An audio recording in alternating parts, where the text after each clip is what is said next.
1961 யூரி ககாரின் விண்வெளி பயணத்தை வெற்றிகரமாக முடித்து ரஷ்ய நாட்டிற்கு திரும்பினார்.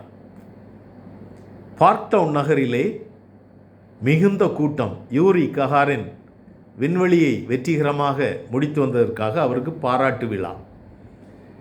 பார்க்டவுன் நகரம் முழுவதும் கூட்டம். யூரி ககாரின் பாராட்டு விழாவின் மேடைக்கு வருகிறார். அவருடைய கண்களோ அங்கும் இங்கும் செல்கின்றன. ஒரு குறிப்பிட்ட இடத்தில் அவருடைய கண் நிலை குத்தி நிற்கின்றது. மேடையிலிருந்து கீழே இறங்கி செல்கிறார் யூரி ககாரின்.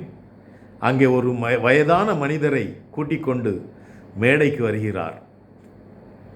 மேடையிலே சொல்கிறார், இவர் இல்லை என்றால் நான் இந்த சாதனையை செய்திருக்க முடியாது. இவர்தான் என்னுடைய பள்ளி பருவ இயற்பியல் ஃபிசிக்ஸ் டீச்சர் மிஸ்டர் பெர்ஸ்பெலோ என்று அறிமுகப்படுத்தினார். ஆம் மாணவர்களே, ஆசிரியருக்கு கிடைக்கும் பெருமை அதுதான். நீங்கள் உயர்ந்த நிலைக்கு எட்ட வேண்டும். அந்த நிலையிலிருந்து உங்களை ஏற்றிவிட்ட ஏணிப்படியாக இருந்த ஆசிரியர்களை கௌரவப்படுத்த வேண்டும். நன்றி.